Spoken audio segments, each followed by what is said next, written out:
Hello everyone, good evening to everyone. আপোনালোকে কেনে আছে? আশা কৰিছো আপোনালোকে সবে ভালে আছে।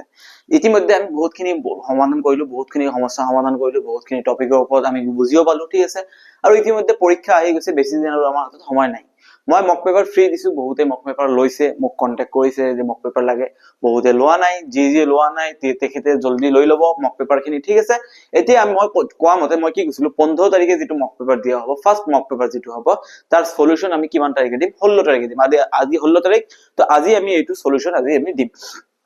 ঠিক আছে? এতিয়া যিয়ে কৰিছে মক পেপাৰ খিনি, যাৰ 100% শুদ্ধ হৈছে তাৰ কাৰণে বহুত বেছি ভাল, যিয়ে কৰা নাই তাৰ কাৰণে আমি আজি ডিটেইলছত আমি এনালাইসিস কৰিম যে কেনেকৈ সমাধান কৰিব লাগে, প্ৰশ্নবোৰ কেনেকৈ আছিলে, কেনেকৈ সমাধান কৰিব পাৰি, আমি ভালদৰে চাম, ঠিক আছে? ডিটেইলছত যাম, ইমান জলদি নাযাও, ভালভাৱে চাম, লাহে লাহে চাম, কিন্তু ভালকে চাম, ঠিক আছে? ইয়াতে চাব, আজি আমাৰ কি হ'ব? মক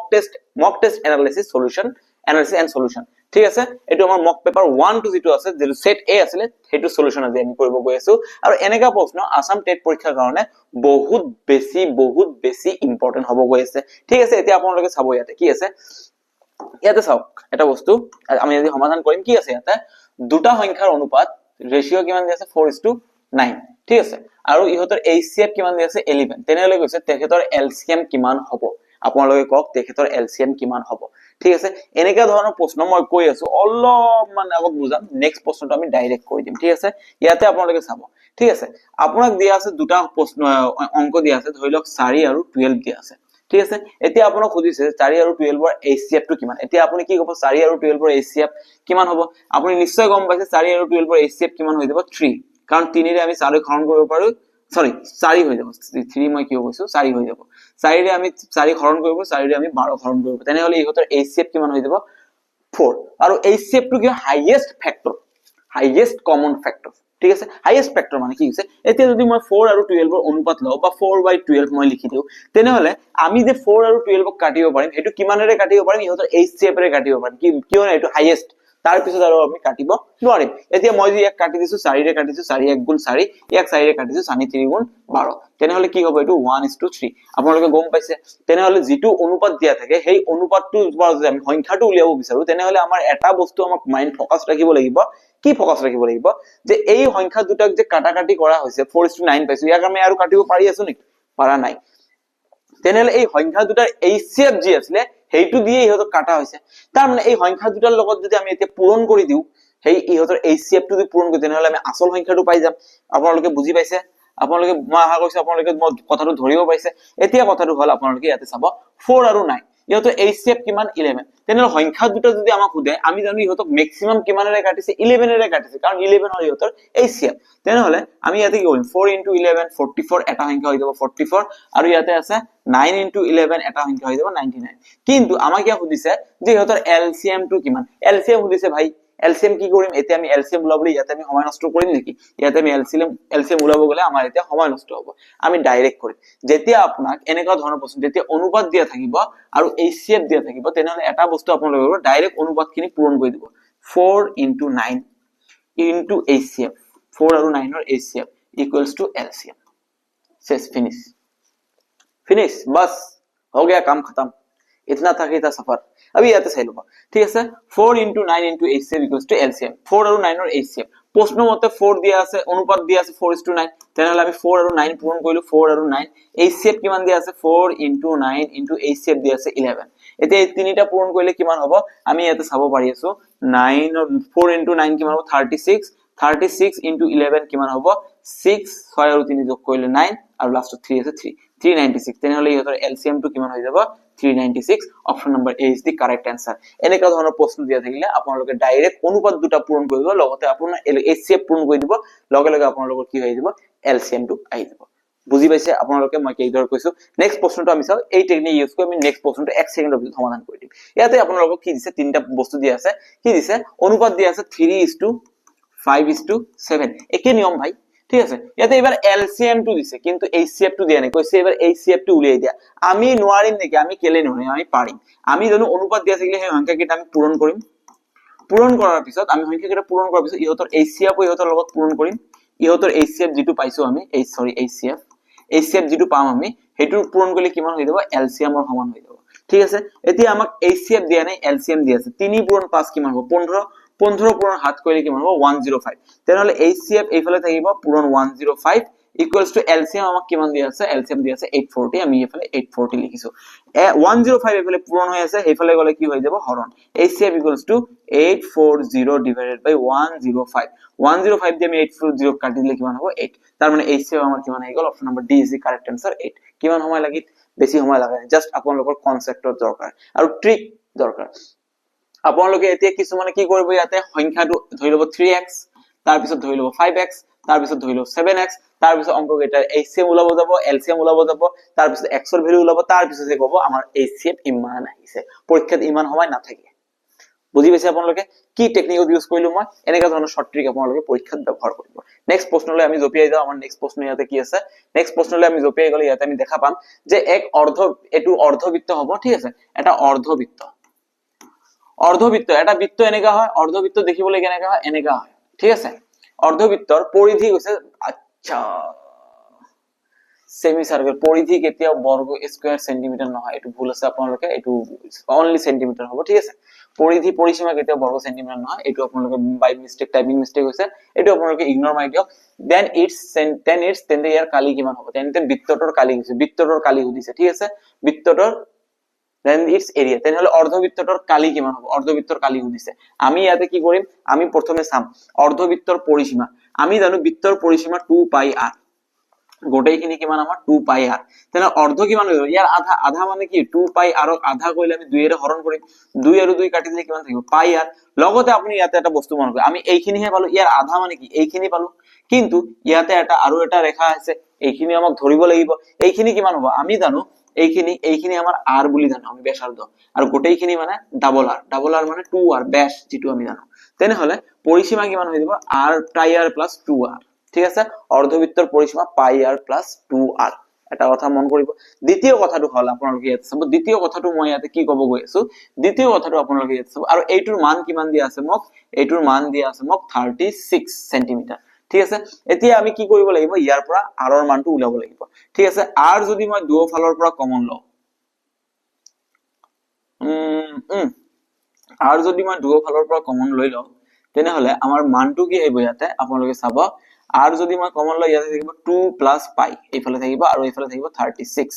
ওকে এতিয়া r = কিমান আহি যাব 36 divided by 2 + পাই এটা মই কাম কৰি লৈছো 2 + পাই টো মই এনে থাকিব দিছো একো আপত্তি নাই ঠিক আছে এটো মই এটা কাম কৰিলো r ৰ ভ্যালুটো মই ইয়াতে লিখিলো 36 2 + পাই পাইৰ ভ্যালু হল 22/7 তেনে এটো যোগ কৰিলে আমাৰ কিমান হ'ব তলত 7 আহি যাব ইয়াত তলত মনে মনে 1 আছে 7 আৰু 1 পূৰণ কৰিলে 7 7 আৰু 2 পূৰণ কৰিলে কিমান হ'ব 14 14 যোগ 22 আৰু 1 পূৰণ কৰিলে কিমান হ'ব 22 that is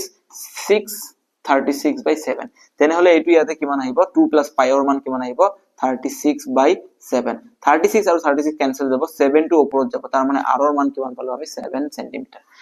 r যদি আমি 7 সেন্টিমিটাৰ পাইছো তেনেহলে কালি কিমান হ'ব আমি জানো কালি কিমান পাই r স্কয়াৰ বাট ইয়াতে পাই r স্কয়াৰ উলিয়াবলৈ যাও আমি পাই বৃত্তৰ কালিৰ সূত্ৰ কি বৃত্তৰ কালি হল পাই r স্কয়াৰ এতে পাইৰ মান কিমান পাইৰ মান 22/7 r স্কয়াৰ মানে r কিমান 7 তাৰ মানে 7 স্কয়াৰ এটা বস্তু স্কয়াৰ মানে কি এটা বস্তু স্কয়াৰ মানে দুবাৰ পূৰণ মই স্কয়াৰ নিলিখি মই বস্তুটো দুবাৰ পূৰণ দিছো 7 আৰু 7 কাটি গলে 7 * 220 থাকিব আৰু 7 * 2 20 থাকি 22 থাকিলে কিমান হ'ব 7 * 22 154 ঠিক আছে তেনেহলে ইয়াৰ কালি কিমান হৈ যাব 154 বাট এটা কথা মন কৰিব ইয়াতে কৈছে ইটস কালি এটোৰ কালি ইদাৰ ইটস এৰিয়া ইটস মানে কাৰ অৰ্ধবৃত্তৰ আমি বৃত্তৰহে পালো পাই r স্কয়াৰ কাৰ বৃত্তৰহে অৰ্ধবৃত্ত লাগিব অৰ্ধবৃত্ত মানে ইয়াক আধা কৰি দিয়ক ইয়াক আধা কৰি দিয়াৰ লগে লগে কিমান আহিব 77 option number C is the correct answer আপোনালোকে আশা কৰিছো আপোনালোকে বুজি পাইছে কি দৰে প্ৰশ্নটো সমাধান কৰিব লগা হৈছে মই আশা কৰিছো আপোনালোকে বুজি পাইছে নেক্সট প্ৰশ্নৰে আমি এতিয়া জপিয়াই যাম আমাৰ নেক্সট প্ৰশ্ন আমাৰ কি আছে আমি এটো চাম এতিয়া ইয়াতে চাব কি হৈছে এখন ত্ৰিভুজৰ বাহুৰ অনুপাত ঠিক আছে ত্ৰিভুজৰ বাহুৰ অনুপাত কি আছে 1/2 1/3 1/4 এতিয়া চাব অনুপাতখিনি কি হত দিয়া আছে অনুপাতটো দিয়া আছে যদি পৰিধি কি হৈছে 52 সেন্টিমিটাৰ তাৰ মানে বাহু কেইটাৰ যোগফল 52 সেন্টিমিটাৰ পৰিধি মানে কি বৰ্ডাৰ টু বাউণ্ডাৰী যোগ কৰি কিমান পাইছে ইয়াতে 52 সেন্টিমিটাৰ তেন্তে আটাইতকৈ সৰু বাহুৰ দৈৰ্ঘ্য কিমান তেনেহলে আটাইতকৈ সৰু বাহুৰ দৈৰ্ঘ্যটো কিমান হ'ব আমি চাব লাগিব যে অনুপাতত আটাইতকৈ সৰু কোনটো আহে আমি ইয়াতে অনুপাতত ভগ্নাংশ দিয়া আছে যেতিয়া অনুপাতত ভগ্নাংশ দিয়া আছে তেতিয়া আমি ইয়াক কি কৰিম ভগ্নাংশৰ ওপৰৰ পৰা আমি গুচাই দিম কেনেকৈ গুচাই দিম ইয়াতে চাব তলত কিমান আছে 2 3 আৰু 4 2 3 আৰু 4 ৰ লসাগু কিমান আপোনালোকে জানে 2 3 আৰু 4 যদি এলসিএম ওলাব যায় 12 আহিব 12 ৰে আমি সবকে পূৰণ কৰি দিম 1/2 * 12 অনুপাত 1/3 * 12 অনুপাত 1/4 * 12 ঠিক আছে 2 ৰে 12 কাটিলে 6 3 ৰে 12 কাটিলে 4 4 ৰে 12 কাটিলে 3 তেনেহলে অনুপাতটো আমি কি বলো 6:4:3 আলটিমেটলি ত্ৰিভুজৰ বাহুৰ অনুপাতখিনি আমি কি বলো 6:4:3 এতিয়া আপুনি চাব ইয়াতে আমি কি জানো ইয়াতে 6:4:3 তেনেহলে এটা বাহু কিমান হ'ব 6x এটা বাহু কিমান হ'ব 4x এটা বাহু কিমান হ'ব 3x ঠিক আছে এতিয়া এই কেইটাৰ যোগফল কাৰ সমান এই কেইটাৰ যোগফল হ'ব 52 ৰ সমান কৈছে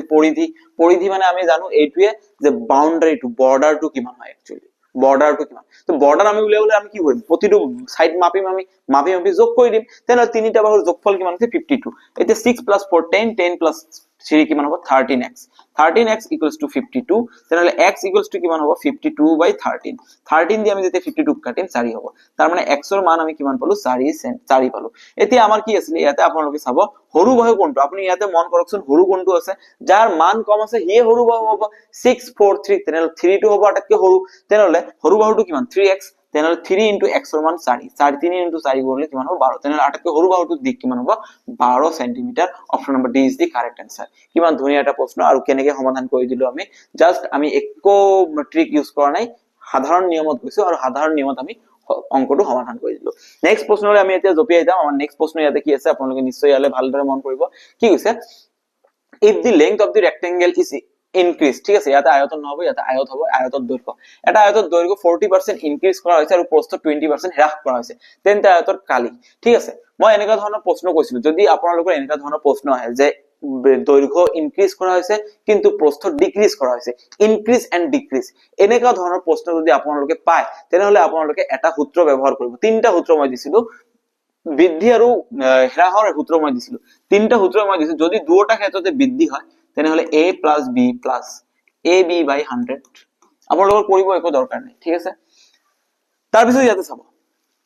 কি কৈছে ইয়াতে এটো হল আমাৰ দুটা ক্ষেত্ৰতে বৃদ্ধি হ্ৰাস এবাৰ বৃদ্ধি হৈছে এবাৰ হ্ৰাস হৈছে মানে এবাৰ বাঢ়িছে এবাৰ কমিছে কমিলে মাইনাস ইউজ কৰিব লাগে সেই কাৰণে ab a - b / 100 ঠিক আছে ইয়াতে কি হৈছে আৰু এটা আছে দুবাৰে যদি হ্ৰাস হয় তেনেহলে সূত্ৰ -a - b + ab/100 মই আপোনালোকে যদি এইটো ভিডিও চোৱা নাই প্লিজ মোৰ পাৰ্সেন্টেজৰ এটা ভিডিও মই দিছো কনসেপচুয়াল ভিডিও দি আছে কনসেপ্ট ক্ৰাশড নামৰ ভিডিওটো আছে পাৰ্সেন্টেজ কনসেপ্ট ক্ৰাশড ঠিক আছে আপোনালোকে এই ভিডিওটো চাব তাতে মই ডিটেইলছত কৈ দিছো কেতিয়া এই সূত্ৰ কেইটা ব্যৱহাৰ কৰিব লাগে যেতিয়া পাৰ্সেন্টেজ বৃদ্ধি আৰু হ্ৰাসৰ মাজত পূৰণৰ সম্বন্ধ হয় তেতিয়া ব্যৱহাৰ কৰিব লাগে আপোনালোকে এনেকা নহয় যে ইয়াতে কিছু ক্ষেত্ৰফলৰ কথা কৈছে যদি ইয়াতে ক্ষেত্ৰফলৰ ঠাইত যদি পৰিসীমাৰ কথা ক'লে হয় তেনেহলে কিন্তু আমি এইবোৰ সূত্ৰ ব্যৱহাৰ কৰিব নোৱাৰিলো হয় মোৰ ভিডিওটো আপোনালোকে চাব তাতে ডিটেইলছত মই কৈছো বহুতে আছে এনেকা ভুল কৰি দিয়ে ভাবে যে পৰিসীমাৰ কথা কৈছে তথাপিও মই এইটো সূত্ৰ ব্যৱহাৰ কৰিছো কেতিয়াও নোৱাৰে আপুনি কেতিয়া ব্যৱহাৰ কৰিব যেতিয়া ক্ষেত্ৰফলৰ কথা কৈছে ইয়াতে ক্ষেত্ৰফলৰ কথা কৈছে তাৰ মানে আমি এই তিনটাৰ ভিতৰত এটা সূত্ৰ ব্যৱহাৰ কৰিব পাৰিম যদি ক্ষেত্ৰফলৰ ঠাইত পৰিসীমাৰ কথা কয় আপুনি ব্যৱহাৰ কৰিব নোৱাৰে আপুনি মোৰ ভিডিওটো চাই লব তাতে ডিটেইলছত মই কৈ দিছো কেতিয়া ব্যৱহাৰ কৰিব পাৰিব কেতিয়া ব্যৱহাৰ কৰিব নোৱাৰিব ইয়াতে মই পাৰিম ক্ষেত্ৰফলৰ কথা কৈছে মই পাৰিম কোনটো ব্যৱহাৰ কৰিম কৈছে এবাৰ বৃদ্ধি এবাৰ হ্ৰাস তেনেহলে এইটো সূত্ৰ ব্যৱহাৰ কৰিম বৃদ্ধি মানে প্লাস মাইনাস হ্রাস মানে মাইনাস 20 - 40 বৃদ্ধি মাইনাস ইয়াতে ab মানে 40 * 20 / 100 এটা দুটা শূন্য কাটি দিলো 40 ৰ পৰা 20 গলে কিমান থাকিব 20 - 4 2 গুণ 8 20 ৰ পৰা 8 গলে থাকিব 16 16 টো প্লাসত আহিছে নে মাইনাসত আহিছে আপোনালোকৰ নিশ্চয় 16 প্লাসত আহিছে যেতিয়া প্লাসত আহিব তেতিয়া বৃদ্ধি তাৰ মানে ইয়াতে কি হৈছে তেনেহলে ই ক্ষেত্ৰফলৰ পৰিৱৰ্তন হ'ব 16% ইয়াতে হ'ব ইনক্ৰিজ বা বৃদ্ধি ঠিক আছে ইনক্ৰিজ তাৰ মানে 16% ইনক্রিজ হ'ব 16% বৃদ্ধি হ'ব আহা গৈছে আপোনালোকে বুজি পাইছে নেক্সট প্ৰশ্নলৈ আমি ইয়াতে জপিয়াই যাম আমাৰ নেক্সট প্ৰশ্ন ইয়াতে কি আছে আপোনালোকে ভালদৰে চাব এটা মিশ্ৰণ আছে এলয় আছে মানে মিশ্ৰণ আছে তাতে কিমান 32% তাম দিয়া আছে ঠিক আছে কপাৰ দিয়া আছে 24% নিকেল দিয়া আছে আৰু কি দিয়া আছে বাকি যিমান কি দিয়া আছে জিংক দিয়া আছে তে কৈছে এতিয়া 12 কিলোগ্ৰামত মিশ্ৰণত কিমান জিংক থাকে ঠিক আছে ইয়াতে অলপমান ইয়াতে টাইপিং মিস্টেক হৈ গল how much zinc present in 12 kilogram alloy 12 KG এলয়ত কিমানখিনি কি আছে 12 কেজি এলয়ত কিমানখিনি কি আছে জিংক আছে এতিয়া চাব আপোনালোকে পার্সেন্টেজ আমি পার্সেন্টেজ মানে বুলিলে কি বুঝো 100% বুজি পাও এটা 100 এর ভিতর 32% কি আইছে 32% তাম মানে কপার আইছে ঠিক আছে 24% কি আইছে নিকেল আইছে আর বাকিখিনি কি আইছে বাকিখিনি জিংক আইছে এতে জিংক কিমান আহিব 32 + 24 কইলে কিমান হ'ব 32 + 24 কইলে আপোনালোকে চাব ইয়াতে 6 আহিব 56 তার মানে 100 এর উপর 56 হল এই দুটা মিলি তেনে জিংক কিমান থাকিব 44 100 এর উপর 56 মাইনাস কই দিও 44% কি আছে জিংক আছে গম পাইছে আপোনালোকে এতিয়া আপোনালোকে নেক্সট চাব ইয়াতে কি কৰো এহৰ ভিতৰত এহটা ভাগৰ ভিতৰত 44টা ভাগ আমাৰ জিংক আছে এতিয়া 12 কেজিক যদি আমি এহটা ভাগ কৰো ঠিক আছে তেনে ইয়াৰ 44 ভাগটা আমাৰ কি আহিব জিংক আহিব আমি ইয়াতে বলো 44% জিংক আছে তাৰ মানে 12/100 মানে 12ক যদি আমি 12 ভাগ কৰো সৰি 100 ভাগ কৰো 12 কেজিক যদি আমি এহটা ভাগত সমানে ভাগ কৰি দিও তাৰ ভিতৰত 44 ভাগত কি থাকিব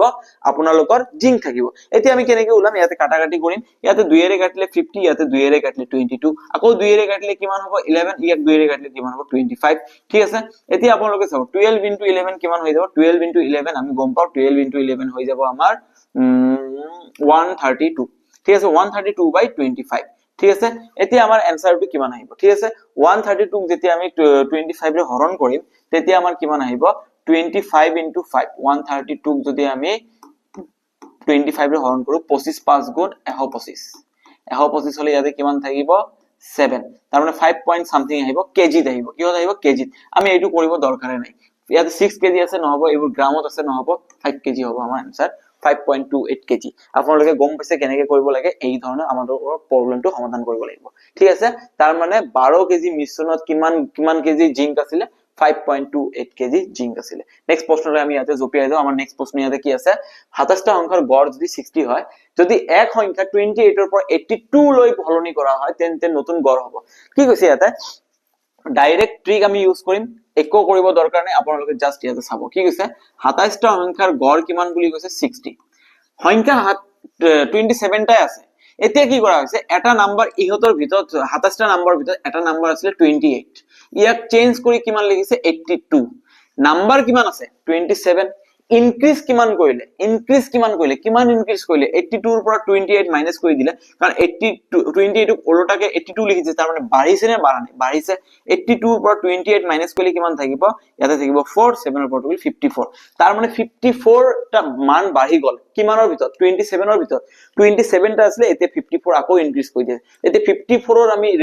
অনুপাতটো কি কয় সৰি এটো এভাৰেজটো লব লাগিব তেনেহলে আমাৰ ডাইৰেক্ট आंसर হ'ব 54 ডিভাইডেড বাই 28 sorry 27 আছিল আর 27 ঠিক আছে 27 এটা 27 অফ 27 রে কাটলে 1 54 অফ 27 রে কাটলে 2 তার মানে आंसर আমি কিমান পালো 2 বাঢ়িলে তার মানে আগৰ যেটো গড় আছিল যেটো এভারেজ আছিল তাতকে কিমান এভারেজ বাঢ়ি যাব এতিয়া 2 বাঢ়ি যাব ঠিক আছে তেন্তে নতুন গড় কিমান হ'ব পুৰণা গড় আছিল 60 ইয়াৰ লগত 2 প্লাস কৰিলে কিমান হৈ যাব 62 গোটেইখিনি কৰিব দৰকাৰ নাই কিমান বাঢ়িছে যিমান বাঢ়িছে তাক আমি হেইটো 27 যিমানটা নাম্বার আছে এই নাম্বারে হৰণ কৰি দিম ঠিক আছে আমি কিমান চালো ইয়াতে 2 বাঢ়িছে তেনে 60 ৰ লগত 2 প্লাস কৰিলে 62 option number D is the correct answer এনেকা ধৰণৰ প্ৰশ্ন আপোনালোকে এনেদৰে কৰিব লাগিব নেক্সট আপোনালোকে ইয়াতে চাব আমাৰ নেক্সট প্ৰশ্নটো কি দিয়া আছে ইয়াতে x + 2y - 5 আৰু -4x - 8y -8y + 20 = 0 সমীকৰণৰ জোৰবোৰৰ কি থাকিব ইউনিক সলিউশন থাকিব নে এক্স্যাক্টলি টু সলিউশন নে ইনফাইনাইটলি মেনি সলিউশন নে নো সলিউশন যোৱাকালি মই এটা ভিডিও দিছো তাতে মই এই চ্যাপ্টাৰৰ pair of linear equation in two variables মই এই চ্যাপ্টাৰৰ এটা কনসেপ্ট ভাঙি দিছো 15 মিনিটত গোটেই চ্যাপ্টাৰ শেষ কৰি দিছো যদি আপোনালোকে এই ভিডিওটো চোৱা নাই এবাৰ গৈ চাব তাৰ পিছত এই প্ৰশ্নটো আপোনালোকে চকু বন্ধকৈ উৰাই দিব পাৰিব ঠিক আছে চকু বন্ধ কৰি উৰাই দিব পাৰিব মই এইখিনি কথা কৈছো ইয়াতে ডাইৰেক্ট সিম্পলি চাও প্লাস মাইনাসৰ কথা চিন্তা কৰক আমাৰ কি আছিল আমাৰ মই কালি নিয়মটো কৈছিলো যদি a1/a2 not equals to b1/b2 আহে তেনেহলে আমি কম ইউনিক সলিউশন যদি a1/a2 equals to b1/b2 not equals to c1/c2 আহে তেনেহলে আমি কম নো সলিউশন আৰু যদি a1/a2 equals to b1/b2 equals to c1 by c2 তেনেহলে আমি কম ইনফাইনাইট সলিউশন ইয়াৰ কথা এনেও নাই এক্স্যাক্টলি টু সলিউশন ঠিক আছে এতিয়া আমাৰ নো সলিউশন আহিব নে ইনফাইনাইটলি সলিউশন আহিব নে ইউনিক সলিউশন আহিব চাব লাগিব ইয়াতে a1 কিমান আছে a1 x ৰ লগত 1 আছে 1 ইয়াতে a2 কিমান আছে -4 1 বাই -4 ঠিক আছে b1 বাই b2 b1 কিমান আছে 2 b2 কিমান আছে -8 ঠিক আছে b2 আছে -8 2 এর 8 কাটলে 4 তার মানে a2 কিমান আহিলে 1/4 -1/4 -1/4 তার মানে a1 by a2 equals to b1 by b2 মান দুটা সেম আছে এতে c1 বাই c2 আমাৰ চাব লাগিব c1 বাই c2 c1 এৰ মান কিমান আছে ইয়াতে c1 এৰ মান আছে -5 আৰু c2 এর মান ইয়াতে কিমান আছে +20 ঠিক আছে 5 এর 1 কাটলে 4 তার মানে আলটিমেটলি মাইনাস আছে -1/4 তার মানে কি হইলে চাও a1 বাই a2 এর মান -1/4 b1 বাই b2 এর মান -1/4 c1 বাই c2 এর মান -1/4 তার মানে কি হইলে a2 কনসেপ্ট হইলে a1 by a2 b1 by b2 c1 by c2 a2 হইলে আমি কি কম ইনফাইনাইটলি সলিউশন তার মানে option number C is the correct answer গম পাইছে আপোনালোকে কেনেদৰে সমাধান কৰিব লাগে ঠিক আছে এই এনেদৰে আপোনালোকৰ প্ৰশ্ন মানে পৰীক্ষাৰ প্ৰশ্নখিনি আপোনালোকক সমাধান কৰিব লাগিব নেক্সট প্ৰশ্নলৈ আমি জপিয়াই যাও নেক্সট প্ৰশ্ন ইয়াতে কি দিয়া আছে আমি চাও একেলগে দুটা পাশা নিক্ষেপ কৰে ইয়াতে পাশা বুলি কৈছে কিন্তু ইংৰাজীত ইয়াতে ডাইস বুলি কৈছে এটা ডাইসৰ পিঠি কেইটা থাকে 6টা পিঠি থাকে কিন্তু এটা পাশাৰ 4টা পিঠি থাকে ঠিক আছে পাশা গুটিবোৰ দেখিবলৈ এনেকা হয় সাধাৰণতে আগৰ যুগত ৰজাবোৰে এইবোৰ খেলিছিল ঠিক আছে আৰু ৰজাবোৰে এইবোৰ খেলিছিল মানে ইমান মানে ডেঞ্জাৰ ৰজা আছিল মানে এনেকা ধৰণৰ মানে মাইন্ডসেটৰ ৰজা আছিল নিজৰ পত্নীক মানে জুৱাত পাজি লগাই দিছে যে মই জিকিলে তোৰ পত্নী মোৰ মই হাৰিলে মোৰ পত্নী তোৰ এনেকা ধৰণৰ মানে ৰজা আছিল মই শুনা মতে মই কিতাপত পঢ়া নাই এনেকা মানুহৰ মুখত শুনিছো যে পাহা গুটি এনেকা খেলিছিল ইমান ডাঙৰ মানে ৰজাৰ দিনত এটো বহুত এটা ডাঙৰ খেল বুলি ধৰা আছিল মানে পাশা খেলি আছিল হতে ঠিক আছে এনেকা আছিল যে মোৰ এইখন গাঁও মই বাজি লগাই দিছো তই যদি জিকো পাশা খেলত তেনেহলে মোৰ এইখন গাঁও তোৰ আৰু তোৰ হেইখন গাঁও মোক দিব লাগিব মই যদি জিকো ইমান এটা পপুলাৰ আছিল পাশা গেম ঠিক আছে এইবোৰ বাদ দিয়ক এতিয়া ইয়াত চাও কি কৈছে two dice are thrown simultaneously দুটা ডাইস কি কৰে লুডু গুটিৰ ডাইস thrown কৰা হৈছে মানে এনেকে দলিয়াই দিয়া হৈছে find the probability that sum of the numbers are both of the dice is a prime ঠিক আছে আপোনালোকে জানে দুটা ডাইস আমি যেতিয়া থ্রো কৰি দিও তেতিয়া আমাৰ চান্স কেইটা থাকে 36 টা চান্স থাকে ঠিক আছে আউটকাম কেইটা আহিব পাৰে 36 টা কেনেকে প্ৰথমে দুটা ডাইসতে 1 1 আহিব পাৰে 1 2 আহিব পাৰে এটা প্ৰথমটো 1 দ্বিতীয়টো 2 বা 1 3 আহিব পাৰে 1 4 আহিব পাৰে 1 5 আহিব পাৰে 1 6 আহিব পাৰে ঠিক আছে আহিব পাৰে নিশ্চয় পাৰে ঠিক তেনেদৰে প্ৰথম ডাইসটো 2 আহিব পাৰে দ্বিতীয় ডাইসটো 1 প্ৰথম ডাইসটো 2 দ্বিতীয় ডাইসটো 2 2 3 এনেকা আহিব পাৰে না না পাৰে পাৰে মই লিখিয়ে লৈছো ঠিক আছে প্ৰথম ডাইসটো 2 সেকেন্ড ডাইসটো 6 মই কমা দিয়া নাই দে আপোনালোকে এটো চাই লব কমাটো দিয়া নাই মই ডাইৰেক্ট লিখিছো টাইম লাগিব 3 1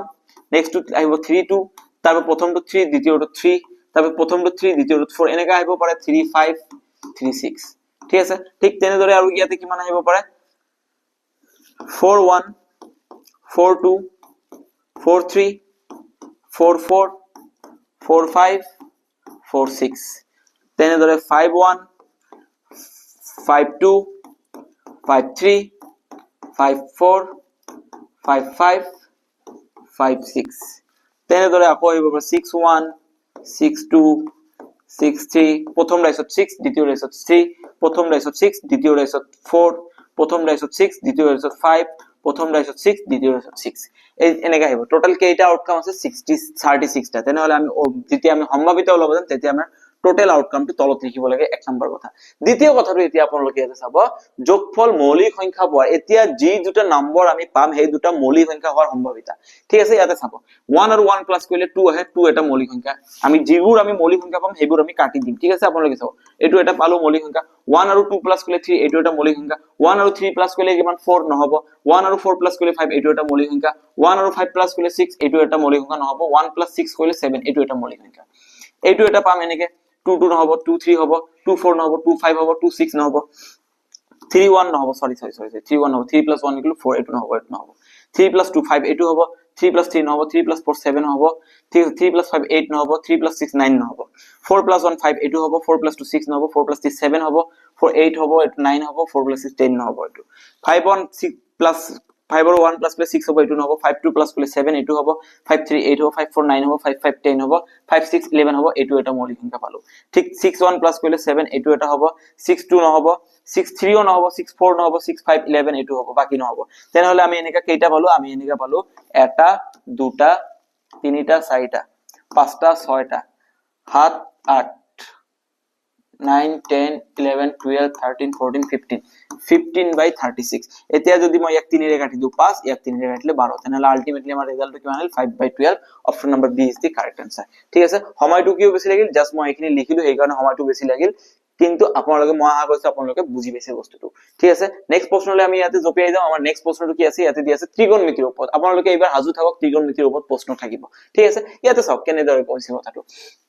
আমি জানো ত্ৰিকোণমিতিৰ যেটো নিয়ম আছে ত্ৰিকোণমিতি সদায় সমকোণী ত্ৰিভুজৰ ওপৰত ব্যৱহাৰ কৰা হয় কি ত্ৰিভুজৰ ওপৰত ব্যৱহাৰ কৰা সমকোণী ত্ৰিভুজৰ ওপৰত ব্যৱহাৰ কৰা হয় যত আমি যেটো আমাৰ থাকে এইটো আমি অতিভুজ বুলি কওঁ ইংৰাজী ইয়াক বুজোৱা হয় এইচৰে বা হাইপোটেনাস বুলি কয় মই ডাইৰেক্ট এইচ লিখিছো বা অতিভুজ বুলি কোৱা হয় যেটো মাটিত হুই থাকে নহয় একচুয়ালি মাটিত হুই থকাটো কোৱা নহয় ঠিক আছে মই এই যেটো লগত মই কৈছো ইয়াতে জাস্ট কৈ আছো ঠিক আছে এ হ'ব এইটো মই ত্ৰিভুজটোৰ নাম ইয়াতে এ নিদু ইয়াতে চাব অলপ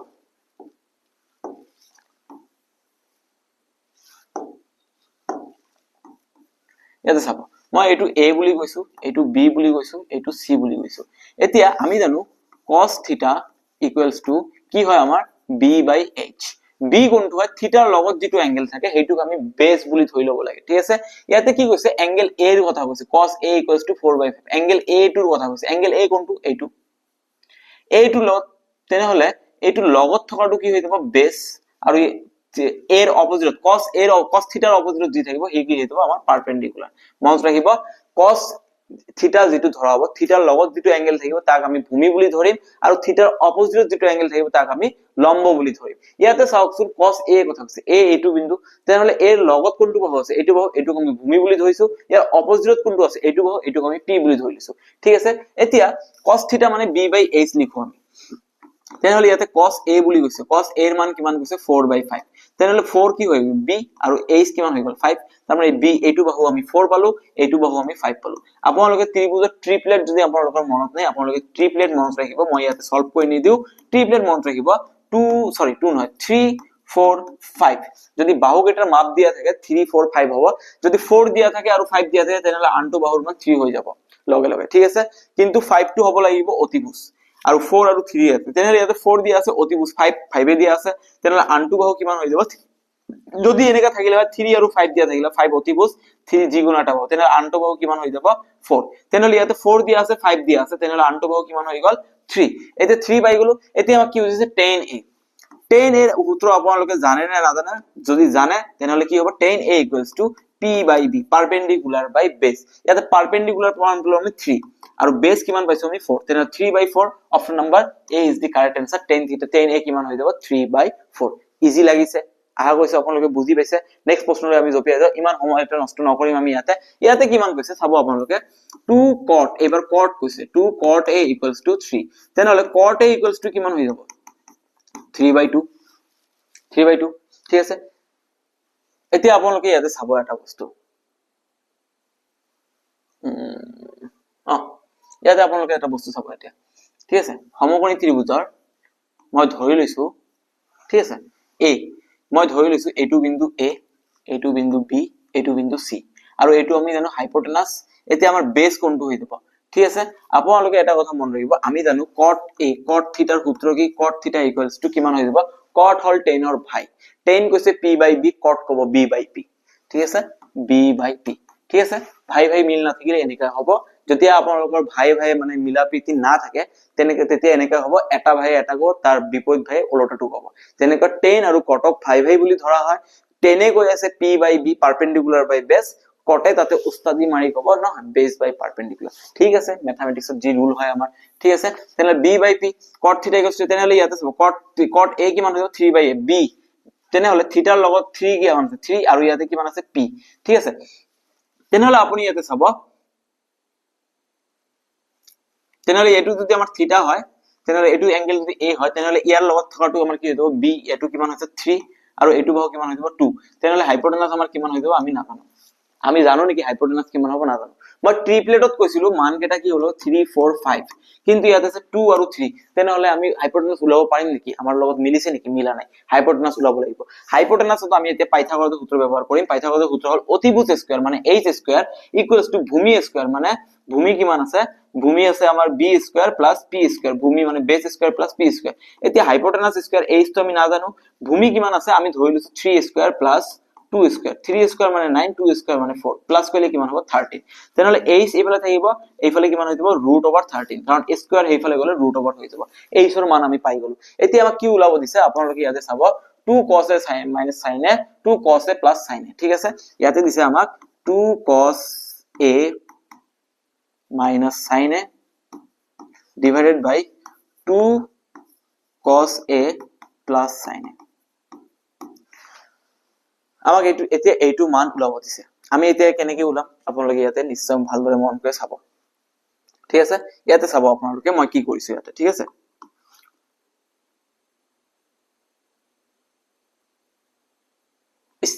মই ইমানখিনি কৰিব লগা কিয় হৈ গৈছে ঠিক আছে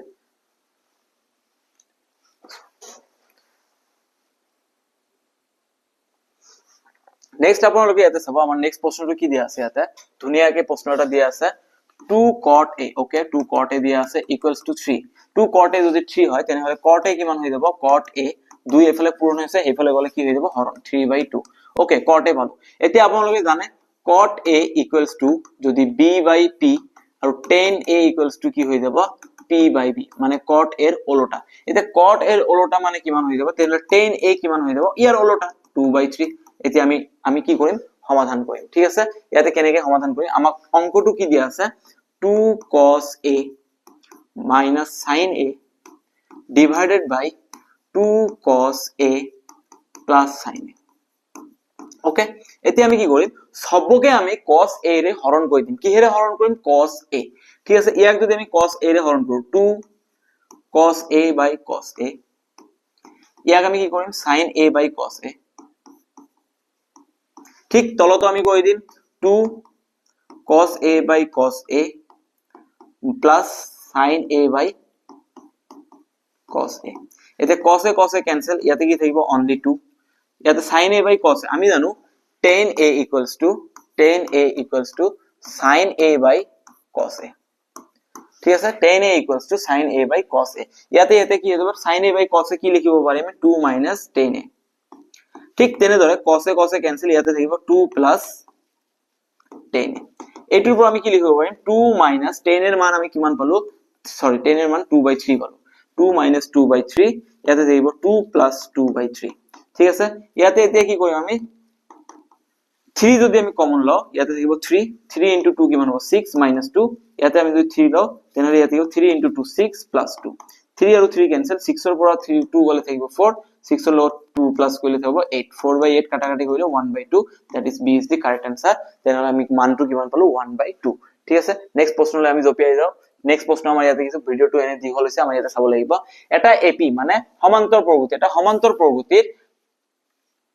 the third term তৃতীয় পদটো কি আছে 7 আৰু 6 term is 13 তৃতীয় পদ ঠিক আছে a3 তৃতীয় পদটো কিমান দিয়া আছে 7 আৰু কি দিয়া আছে 6 term কিমান দিয়া আছে 13 ঠিক আছে ষষ্ঠ পদটো কিমান দিয়া আছে 13 তেন্তে প্ৰথম পাঁচটা পদৰ যোগফল যদি এনেকা দিয়া থাকে আমাক ইয়াতে কি লাগিব সাধাৰণ অন্তৰ লাগিব কি লাগিব সাধাৰণ অন্তৰ লাগিব আমি জানো আমাৰ প্ৰথম পদ হয় a দ্বিতীয় পদ হয় a plus d তৃতীয় পদ হয় a plus 2d ঠিক তেনে ধৰে পঞ্চম পদ এতিয়া তৃতীয় পদ a plus 2d এটো আমি কি লিখিম a plus 2d আৰু 16 পদ কি মানে তৃতীয় হলে 2d দ্বিতীয় হলে only d তেনহলে পঞ্চম হলে কিমান হ'ব 4d পঞ্চম হলে এটা d কম হ'ব তেনহলে a plus 4d এতিয়া আমি কি কৰিম এটোৰ পৰা এটো মাইনাস কৰি দিম আমাক d লাগে ফাৰ্স্টত আমি d উলাব লাগিব a plus 4d minus a plus 2d কিমান হৈ যাব 13 minus 7 13 minus 7 ইয়াতে আপোনালোকে এতিয়া চাব a plus 4d minus a plus a minus 2d equals to 13 ৰ পৰা 7 পৰা 6 a আৰু a cancel যাব 4 ৰ পৰা দুটা গলে 2d থাকিব 2d equals to 6 d equals to কিমান হ'ব 6/2 কাটাকাটি কৰিলে আহিব 1 d সৰি 3 তেনহলে আমি d এৰ মান কিমান পাইছো 3 এতিয়া আপুনি কবচোন প্ৰথম এটো তৃতীয় পদটো কিমান 7 তেনেহলে ইয়াৰ আগৰ পদটো কিমান হ'ব 3 প্লাস হৈ আহিছে 3 মাইনাস কৰি দিয়ক কিমান হ'ব 4 তাৰ আগৰ পদটো আকৌ 3 মাইনাস কৰি দিয়ক 1 এইফালে যদি যাও আমি 7 ৰ লগত 3 প্লাস কৰি দিয়ক 10 10 ৰ লগত 3 প্লাস কৰি দিয়ক 13 এই পাঁচটা পদ পাইছো ইমান মাথা ঘামাব দৰকাৰ নাই ডাইৰেক্ট কৰি দিয়ক ঠিক আছে 1 প্লাস 4 কৰিলে কিমান হ'ব 5 5 প্লাস 7 কৰিলে কিমান হ'ব 12 12 plus 10 22 22 plus 13 কৰিলে কিমান হ'ব 35 option number B is the correct answer ঠিক আছে তাৰ পিছত নেক্সট প্ৰশ্নলৈ আমি জপিয়াই যাও আমি নেক্সট প্ৰশ্ন ইয়াতে এটা ধুনিয়া এটা প্ৰশ্ন বহুতে ভুল কৰে ইয়াতে কি ভুল কৰে আমি হেতু চাম ঠিক আছে এনেকা ধৰণৰ প্ৰশ্ন কৈছে -112 ক 3 ৰে ভাগ কৰাৰ পিছত বাকিখিনি কিমান হ'ব ঠিক আছে আমি -112 ক 3 ৰে হৰণ কৰিম 3 ৰে হৰণ কৰিলে কিমান হ'ব 3 ক যদি আমি -112 ৰে 112 ক 3 ৰে হৰণ কৰো 3 9 3 3 গুণ 9 11 ৰ পৰা 9 গলে আমাৰ কিমান থাকিব ধৰি লওক মাইনাসটো আমাৰ নাই ইয়াতে ঠিক আছে 11 ৰ পৰা 9 গলে আমাৰ কিমান থাকিব 11 ৰ পৰা 9 গলে আমাৰ থাকিব 2 22 -22 ঠিক আছে ইয়াতে -22 আকৌ 3 7 গুণ 21 তেনেহলে আমাৰ কিমান থাকিব -1 বুলি কব আপোনালোকে তেনেহলে বাকি কিমান আছে আপোনালোকে -1 মনত ৰাখিব হৰণত কেতিয়াও বাকি -1 না থাকে ঠিক আছে হৰণত কেতিয়াও মানে ৰিমাইন্ডাৰ যেটো বাকি ভাগশেষ বুলি কয় তেতিয়া মাইনাস নাই যেতিয়া আপোনাৰ মাইনাস আহিছে আপুনি কিমান ৰে হৰণ কৰিছে 3 ৰে তেনেহলে ইয়াৰ লগত এটা 3 প্লাস কৰি দিয়ক -1 + 3 গলে কিমান হ'ব 2 তেনেহলে option number C is the correct answer বহুতে ইভেন মই এটো ভুল কৰিছিলো এবাৰ মই নিজে মানি লৈছো কথাটো পৰীক্ষাত এবাৰ ম্যাথমেটিক্সৰ মোৰ গোটেই কেইটা ৰাইট আছিল অনলি এটা প্ৰশ্ন মই ভুল কৰি থৈ আহিলো আৰু এইটোই আছিল আমাৰ অপচন এই প্ৰশ্নটো ঠিক আছে তাতে পৰীক্ষাত কিমান দি আছে 7 - 76 দি আছিল মোৰ এতিয়া মনত আছে ঠিক আছে -76 ক 3 ৰে হৰণ কৰিলে ভাগশেষ কিমান হ'ব আৰু মই তাতে -1 দি থৈ আহিলো যেটো মোৰকৈ ডাঙৰ ভুল আছিল তাৰ পিছত মই এইটোৰ ওপৰত চৰ্চা কৰিলো একচুয়ালি মাইনাস নহয় বাকি কেতিয়াও মাইনাসত থাকিব নোৱাৰে বাকি সদায় প্লাসত হ'ব তেনেহলে আমাৰ ইয়াতে -1 আছে -1 + 3 কিমান হৈ যাব 2 আপোনাৰ আহা কৈছো আপোনালোকে বুজি পাইছে নেক্সট প্ৰশ্নলৈ আমি যেতিয়া জপিয়াই যাম নেক্সট প্ৰশ্নলৈ জপিয়াই যাও আমি ইয়াতে আমাৰ নেক্সট প্ৰশ্ন ইয়াতে কি আছে ধুনিয়া এটা প্ৰশ্ন আছে 3 to the power 41 plus 7 to the power 82 এতে 3 to the power 41 plus 7 to the power 82 ক আমি কি লিখিব পাৰো 7 square to the power 41 power তো আমি সেম কৰি লম 7 স্কয়াৰ কাৰণ স্কয়াৰ আছে পাওয়াৰ উপৰ পাওয়াৰ আছে 2 আৰু 41 পূৰণ কৰিলে আকৌ 7 to the power 82 এ আহিব তেনেহলে আমি ইয়াতে কি লিখিম 7 স্কয়ার to the power 41 ঠিক আছে এতিয়া আমি কি লিখিম 3 to the power 41 7 স্কয়ার কৰিলে 49 to the power 41 ঠিক আছে যেতিয়া পাওয়াৰ সেম থাকে তেতিয়া আমি সূত্ৰ এটা ব্যৱহাৰ কৰিব পাৰো 3 + 49 হ'ব ইয়াতে লগতে কিবা এটা পূৰণ হৈ যাব সূত্ৰটো ডাঙৰ আহিব যে ঠিক তেনেদৰে আমি এইটো লিখো যে a³ + b³ = a plus b into কিবা এটা আহি যায় ঠিক আছে ঠিক তেনেদৰে ইয়াতে 41 আছে একো প্ৰবলেম নাই প্ৰথমে a plus b আহিব তেনেহলে 3 plus 49 3 plus 49 কৰিলে কিমান হ'ব 52 into something তেনেহলে ইয়াক আমি 52 ৰে আৰামসে হৰণ কৰিব পাৰিম 52 কাটি যাব তাৰ মানে আমাৰ ইয়াত কি পাম আমি কাৰ দ্বাৰা বিভাজ্য হ'ব এই 52 দ্বাৰা বিভাজ্য হ'ব আহা কৈছো আপোনালোকে বুজি পাইছে নেক্সট প্ৰশ্নলৈ আজি আমি জপিয়াই যাম আমাৰ এটো মক পেপাৰৰ আটাইতকৈ লাষ্ট প্ৰশ্ন যেটো আছিল হেতু লৈ আমি চাম ঠিক আছে আপোনালোকে এটা বস্তু মন কৰিব যদি আপোনালোকক কেতিয়াবা 1/x + 1/x ৰ মান a দিয়া থাকে তেনেহলে x³ + 1/x³ = ইয়াৰ মান হ'ব a³ - -3a ঠিক আছে ইয়াতে x + 1/x ৰ মান কিমান দিয়া আছে আপোনালোকে চাইছে 4 তেতিয়া হলে x³ + 1/x³ ৰ মান কিমান হ'ব ইয়াতে আপোনালোকে কিমান হ'ব এতিয়া 4³ a³ 4³ - 3 * 4 4³ মানে কিমান 64 3 * 4 মানে কিমান 12 64 ৰ পৰা 12 গলে থাকিব কিমান 52 অপচন নম্বৰ